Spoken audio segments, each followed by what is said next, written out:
On va parler de l'hypotension, fatigue, vertige, sensation de malaise. Et si c'était votre tension qui vous jouait des tours, moins connue que l'hypertension, l'hypotension peut elle aussi avoir un impact sur votre santé et être plus ou moins dangereuse. Alors on va commencer par rappeler en quelques mots simplement la base, la pression artérielle qu'on vous prend chez le médecin quand on vous gonfle le truc autour du bras, c'est quoi?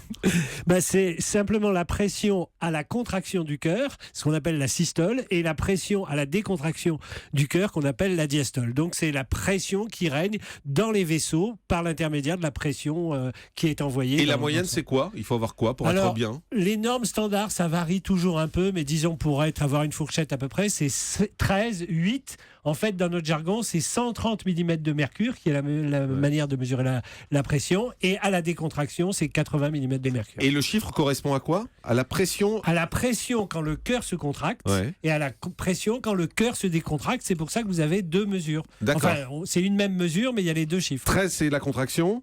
Et 8, c'est la décontraction. Alors, l'hypotension, c'est quoi? Alors, autant l'hypertension, je vous ai dit, si on est au-dessus de 14,9, on peut définir une hypertension. Autant l'hypotension, c'est beaucoup plus sujet à controverse. Disons qu'en dessous de 10 de tension pour la pression systolique, donc à la contraction, on est dans une tension un peu faible. Mais je voudrais enlever tout de suite une idée reçue, c'est que souvent les gens viennent en me disant: je suis fatigué, c'est ma tension qui baisse. C'est absolument pas ça. La tension n'est que le reflet de la pression dans les artères et pas du tout de votre état de fatigue ou pas. Alors, il est clair que si vous avez une hypotension 6 de tension, là, vous allez être fatigué. Mais c'est le contraire. 6 en deuxième chiffre, hein, c'est ça quand vous dites 6 en deuxième chiffre ou en premier chiffre. Alors, pour être très clair, parce qu'il y a des gens qui donnent toujours qu'un chiffre. Mais moi, j'ai 10 de tension. Parce qu'on donne le premier. En général, c'est le premier qu'on donne. Si vous dites j'ai 13 de tension, c'est implicitement, ça veut dire j'ai 13 quelque chose. Et on donne le premier chiffre. Et ça peut descendre jusqu'à combien? Ça peut descendre jusqu'à 0. Mais là, on n'est pas zéro, c'est quand on est mort. Non, mais quand on est vivant. L'hypotension, dans le quotidien, c'est souvent de ce qu'on appelle de l'hypotension orthostatique, c'est-à-dire vous levez et la pression chute d'un coup et vous avez des vertiges, des étourdissements. Et ça tombe à combien dans ce cas-là? Ça peut tomber à 8, 8 pour le chiffre le plus élevé. Mais le plus bas?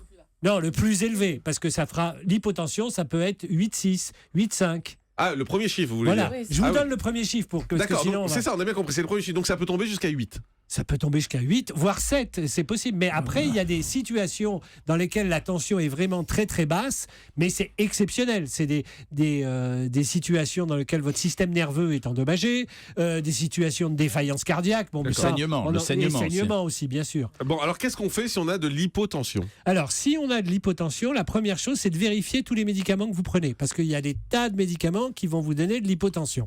Et en plus, évidemment, les gens qui ont de l'hypertension, qui peuvent prendre un médicament pour faire baisser la tension et qui finalement, à un moment, elle a fait trop baisser. Donc à ce moment-là, il faut faire le lien. Après, vous avez chez les personnes âgées souvent des hypotensions qui sont dues en fait au vieillissement et d'autre part à une sous-alimentation et notamment en sel. Et ça, retenez bien ça, le sel fait monter la tension. Quand vous êtes hypertendu, il faut enlever le sel de votre alimentation. Et d'ailleurs, j'aimerais bien entendre Jean-Michel, si vous le permettez. Jean-Marc, sur le sel dans l'alimentation. Entendons Jean-Michel. Oui, alors le sel, on sait que ça favorise l'attraction du liquide dans les vaisseaux et comme il y a plus de vaisseaux, ça fait monter la pression. Et je voudrais également dire que la différentielle dans la tension, c'est un élément extrêmement important que les gens ne considèrent pas, c'est-à-dire la différence entre le chiffre minimum et le chiffre maximum, car il traduit en réalité la puissance du muscle cardiaque. Donc vous pouvez avoir une très bonne tension à 12 par exemple, et si vous avez 12-10, il faut quand même s'inquiéter un peu. Il faut combien d'écart? Il faut entre 4 et 5. D'accord. Et pour la tension, en vieillissant, les gens ont tendance à faire monter leur tension. Et donc, la tension reste normale jusqu'à 16. Et il faut se méfier également chez une personne âgée qui a l'habitude d'avoir 15 de tension quand elle a 11 de tension. Parce que la personne âgée a tendance à avoir une tension plus élevée. Et il faut prendre sa tension tous les combien? Alors, sa tension, vous la prenez quand vous allez chez le médecin. Vous la mais prenez... ça n'y va pas souvent. Quand vous allez chez le pharmacien, il y a la possibilité de prendre votre tension. Et puis, un petit truc pour les gens qui souffrent d'hyper ou d'hypotension. Il y a des appareils électroniques maintenant, c'est très simple, vous le mettez un brassard sur le bras et ça vous donne la tension. Alors après, vous allez chez le médecin s'il y a un problème.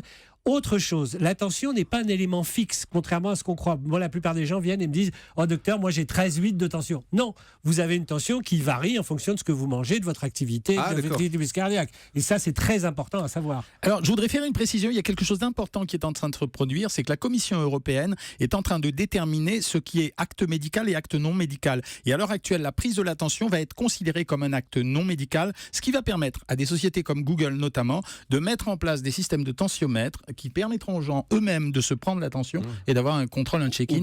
Avec les montres, les watches et tout ça. C'est très important de Docteur Solano. Je voulais ajouter une chose très importante sur l'hypertension, c'est que plus on a une tension basse, mieux c'est. C'est-à-dire que si vous êtes en forme avec 9 de tension, c'est super parce que plus la tension est basse, plus on vit longtemps. Tout simplement parce que votre cœur, à chaque fois qu'il bat, il envoie de la pression dans vos artères et la pression forte, ça abîme les artères. Si vous avez toute votre vie 10 de tension, vous avez beaucoup plus de chances de ne pas faire d'AVC et d'infarctus. Donc il ne faut pas se dire j'ai que 10 de tension, c'est pas bien, c'est génial. Donc, si le premier chiffre est faible, en fait, c'est bien. C'est bien si on est en forme. Si on est en forme. Non, sans descendre en dessous de 10, quoi. En gros, c'est ça ? Non, si vous avez 9 tout le temps et que vous êtes en pleine forme, c'est bien. Pour la sexualité.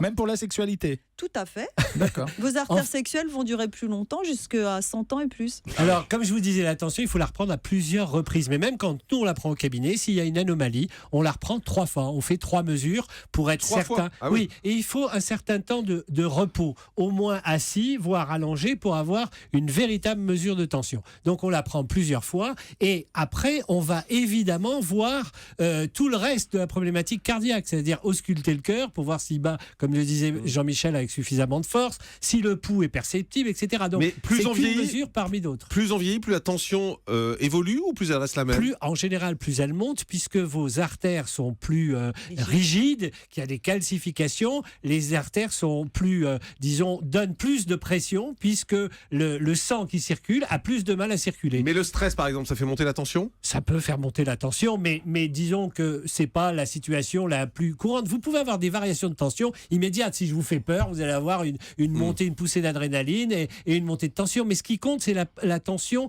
tout le long de la journée. C'est pas une simple mesure de tension. D'où l'idée, quand vous avez de l'hypertension ou de l'hypotension, d'acheter ces fameux appareils électroniques et de la prendre matin et soir pendant quelques jours. On va pas devenir obsédé de la tension. Non, mais ça dépend ce que vous avez. C'est rien. Je ne vous parle pas pour n'importe qui, mais pour des gens qui ont des pathologies, c'est intéressant de la prendre. Venez faire la mienne pendant que le docteur Cohen explique. C'est devenu quelque chose d'assez fréquent. C'est-à-dire que les gens sont captivés par la prise de leur tension et ils ne se rendent pas compte justement qu'il y a des grandes variabilités. Quand Marcel parlait tout à l'heure de l'accélération, par exemple, l'accélération du rythme cardiaque fait monter la tension. Donc c'est pour ça que quand vous avez une émotion ou un stress, ça va agir sur le rythme cardiaque, ça va augmenter le débit du sang et ça va faire monter la tension. Donc ça sert à rien de la mesurer en permanence et c'est d'où l'intérêt aujourd'hui d'utiliser ce qu'on appelle les holters tensionnels, c'est-à-dire des appareils qu'on pose, qu'on maintient pendant 24 heures et on prend la tension pendant 24 heures. Alors décrivez ce que fait le docteur Richoud. Donc là, ça gonfle. Il a mis un brassard autour de votre biceps, assez maigre d'ailleurs. Et ensuite, il l'a fait gonfler. Pourquoi on le fait gonfler ? Il le fait gonfler pour écraser la pression qui circule dans le sang. Donc ça va permettre, quand il va le dégonfler, de savoir à quel moment la résistance va se lever. Et donc il connaît le chiffre maximal, c'est-à-dire là où votre artère va déborder la pression qui est contenue dans le brassard. Et ensuite, quand il va la dégonfler, quand il n'entendra plus du tout de bruit, c'est-à-dire quand ça sera fini, il saura que c'est la pression minimale. Et là, il a un chiffre de tension que Marcel va donner en rompant le secret médical. Allez, je vous autorise à le rompre. Voilà. Normalement, je ne peux pas rompre le secret médical. Le patient a le droit de s'en dédier. Cela étant, vous avez 13,8 de tension. Ce qui est c'est pile poil. On va devoir le supporter encore. C'est idéal. 13,8, c'est vrai que c'est la norme. C'est la norme. Vraiment, c'est parfait. Bon, c'est fabuleux. Écoutez, on ne pouvait pas. Vous trichez pas. Pas de lunettes. Non, mais c'est le chiffre. Non, pas de lunettes, une bonne tension. On est parti pour un moment. Comme quoi, on peut continuer à manger, à faire la fête. Ça n'atteint pas forcément la santé, contrairement à ce qu'on vous dit.